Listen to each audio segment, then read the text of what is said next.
Did you start it? No, I told him we're gonna make up the time we lost with that. If you want, yeah. So, Jumla Khabariya then has two types, Ismiya and Fi'liya. And we talked about Ismiya. The first part is called is Musnad Ilay, the second is Musnad. The Musnad Ilay is called Mubtada, and the Musnad is called Khabar. This is only for this. For Jumla Ismiya, we have a Mubtada and we have a Khabar.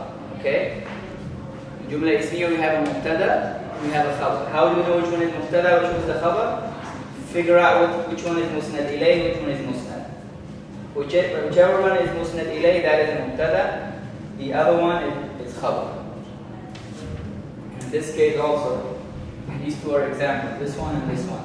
Zaydun Talibun. Zayd is a student, so this is Musnad Ilay, this is Musnad. Therefore, this is Mubtada, this is Khabar. Ahmad Nama. Ahmad is Musnad Ilay, Nama is Musnad. How will you automatically know this without even thinking about it? Fi'l is always Musnad. It cannot be Musnad Ilay. So Fi'l is Musnad. And so this one must be Musnad Ilay. And therefore, this is Mubtada. Mubtada. And this is Khabar. Now, this is Jumla Ismiya. This is all the details that you need to know about Jumla Ismiya. Again, Jumla Ismiya is first of all a news or a Jumla Khabariya in which you have the first part is an ism, like this one, Zayd, Ahmad. The second part could be ism or fi'l, that doesn't matter. But the first part has to be Ism. And that ism is called Mubtada. It's Musnad Ilay. But there is no other option, right? So there is, of course, it has to be ism. Jumla Ismiya, it has to begin with an ism. And when it begins with the ism, that ism is Musnad Ilay, and therefore it's Mubtada. The other part is Khabar. The Musnad part is Khabar. The Musnad what does Mubtada mean? Beginning? The beginning or the place of beginning. Okay?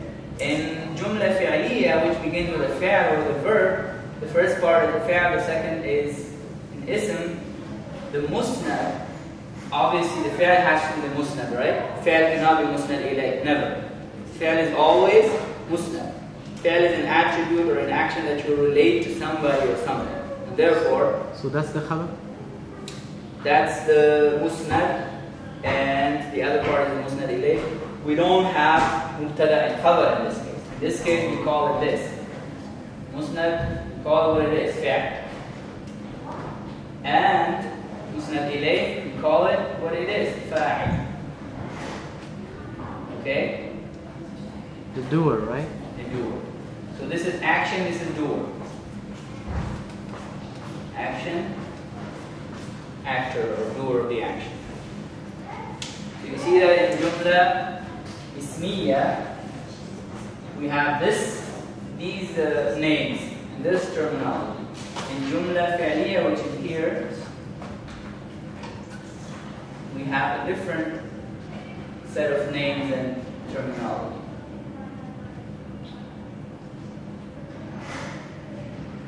Okay, this is Jumla Fi'liya.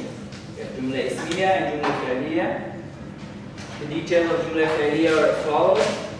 We have a fi'l, it always begins with a fi'l, and that fi'l is automatically Musnad because fi'l cannot be Musnad Ilay. It has to be a Musnad.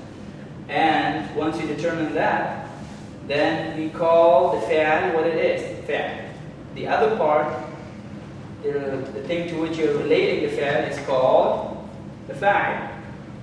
Okay, the doer. But that's not where it always ends. For example, you can say Daraba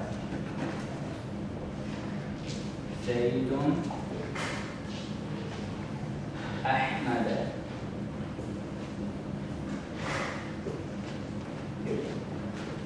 Zayd hit Ahmad. Zayd struck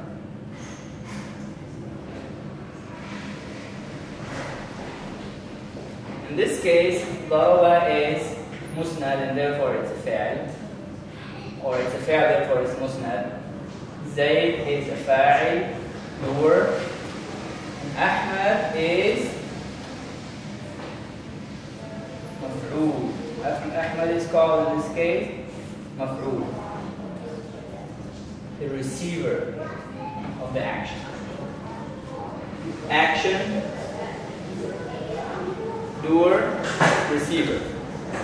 Because who's doing the beating? The striking, Zayd. Who's receiving it? Ahmad.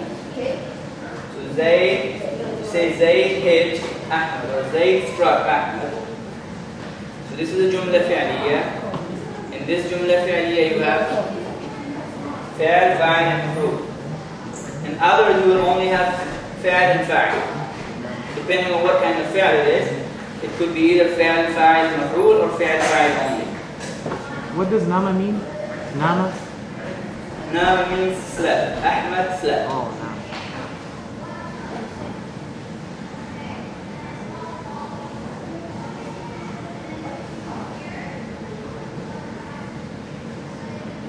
Questions?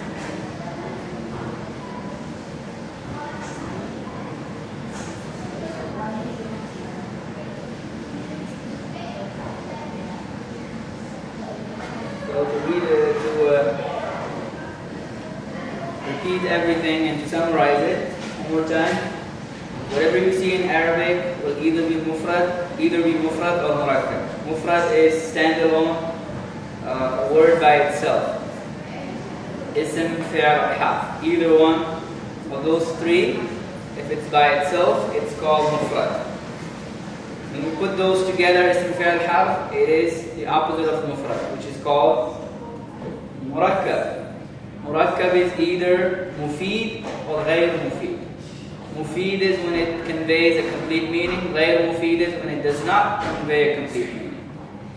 Murakkab mufid is like Zayd is standing. Murakkab ghayr mufid is like the book of Zayd. If it doesn't convey a complete meaning, it's called murakkab ghayr mufid. Murakkab mufid is also called jumla or kalam. And it has two types, khabariya and sha'iyya. Khabariya is when it gives the news, which you can say is true or false, and sha'iyya is where you cannot say true or false. Khabariya is like Zaydun qa'im, Zayd is standing. And sha'iyya is like ijlis, sit down, where you can't say true or false. And then jumla khabariya, which conveys a meaning about which you can say true or false, has two types, ismiya and fi'liya. Ismiya is the one in which you have an ism at the beginning. Fi'liya is the one in which you have a fi'l at the beginning. If you have an ism at the beginning, it's ismiya. If you have a fi'l at the beginning, it's fi'liya. And then the details of ismiya are as follows. Musnad ilayh, or the first thing, is called mubtada. Musnad, or the other thing, is called khabar. In fi'liya, the first thing, which is fi'l, is musnad, and therefore we just call it fi'l. And the other thing, which is the one to whom we were attributing the thing, is musnad ilayh, and it is called fa'il. But it doesn't always have to be that way. It can be fi'l, fa'il, maf'ul. Verb, doer, receiver. Or verb,